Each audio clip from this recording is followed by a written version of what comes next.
Good day, global crypto enthusiasts. This is 88 Fantastic coming to you Friday, November 1st, 2019. How's everybody doing? Hope you had a safe and a good time last night with Halloween. Hopefully, all your little ones got out there, your little munchkins got all dressed up and got some treats for the week. So what are we doing here right now? We see Bitcoin sitting at a price of $9,212 with a day low of just under 9,000 with a day high of just over 9,400. And as you can see in these last few hours, the 4 to 5 hours, Bitcoin's just it looks like it's been a little bit steady, but we've had some pretty big influxes here in the last hours, just kind of staying steadier. So I tried, I looked, I went through everything I could find in the news, and there was literally only 2 articles that were really worthy of mentioning. So let's go through the market here, and we'll see where we're standing at right now. Look at that. The buggers went and squeezed in another 5 cryptos, now sitting at 3,052 cryptocurrencies. Market cap sitting at 245.6 billion with a daily 24-hour volume of 82 billion. So let's see if we've had actually who's done what here in the last little bit. Lambda 31%, Algorand getting its usual every month pump and dump at 15%. 0x getting a little bit of love here, and as you can see down Zilliqa as well at 10.6%. Who's getting their bite? Let's see, where did Noah Coin go? Did Noah take his ship and leave? They lost, so they gained their 1,500% over 2 days and then disappeared right off the map again. Molecular Future was another one that was pumped up for a couple of days there. Poor Digibytes, a year of taking it on the chin, slowly and surely. A little hole in the hull way back in 2019, and it's slowly. Again, I'm a big fan of Digibyte. They've got amazing tech. Again, with some of the things going on with the bigger exchanges not letting them in. Who knows what's going on there? So what else we got going on here? Let's have a look at our market cap. This is our last 2 weeks, I do believe. Yes, it is. So there, we can still see that massive, 36 hours that we had there. A little bit of a pullback, and it's been pretty steady ever since. Would have been nice to get back over that 250, 255 range.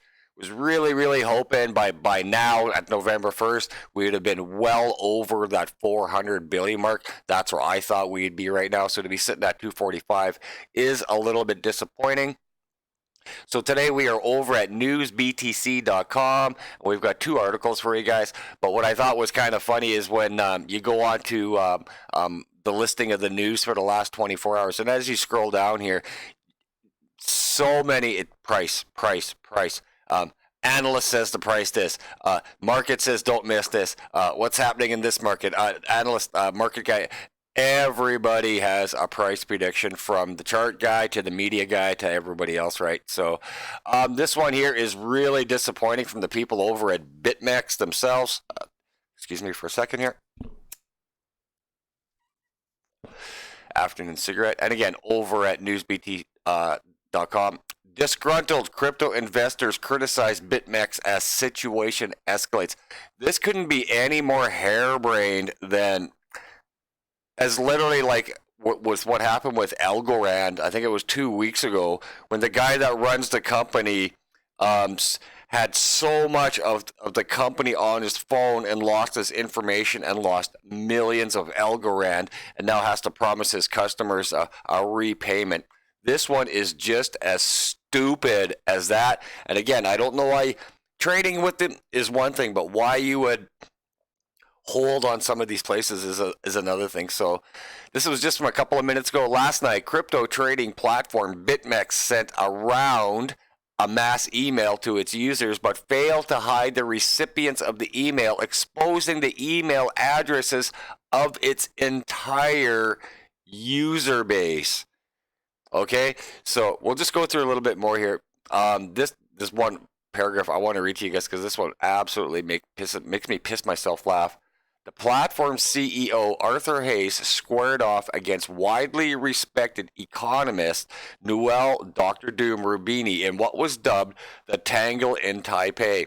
Okay, so if anybody actually watched what they called a debate, go back and watch. It's an absolute joke, if you want to call that a debate. It was basically 2 grown-ass adults who at that time were very respected, and you go watch both of them, and it's just absolutely terrible. It's like 2 little fucking kids arguing, and neither one just got their points across. But anyways, another huge mistake by people that are holding so much information and just not being responsible. So BitMex, not very good. They're not good at all. So again, over at newsbtc.com.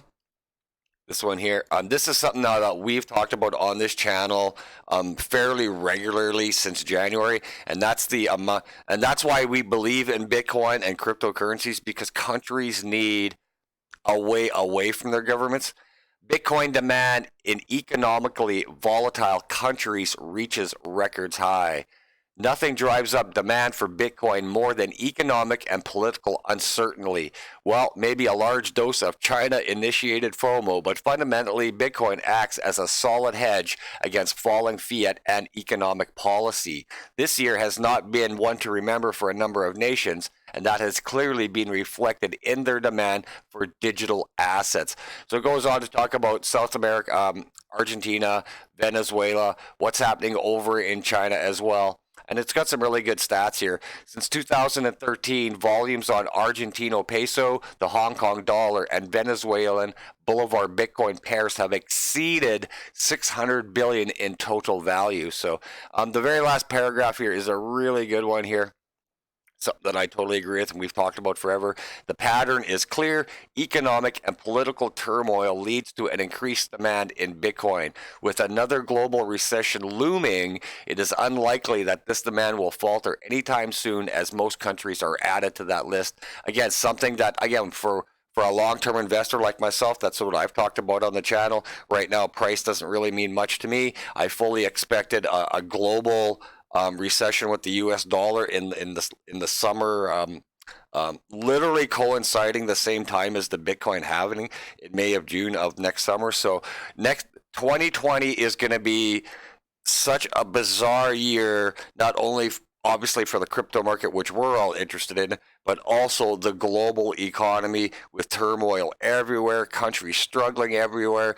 Next year, 2020, might be one of those pivotal years in human history where we look back at this in 2030, 2040, and 2020 could be that catalyst year where cryptocurrency really starts to take over and make us some money and make us very happy people. So right now, again, not much in the news. I really scoured, and again, it's all the Golden Cross and chart people talking about where's this going to go and where's that going to go. And again, nobody knows, nobody's ever known, nobody will ever know. And that way, again, like we've always said on the channel, just be comfortable with the decision you make. So when you spend some money, be happy with it, whether it goes back, whether it's going to go up. We don't know right now, but all we're knowing is right now Bitcoin is sitting at $9,210. We'll be back later on Sunday or Monday with another video.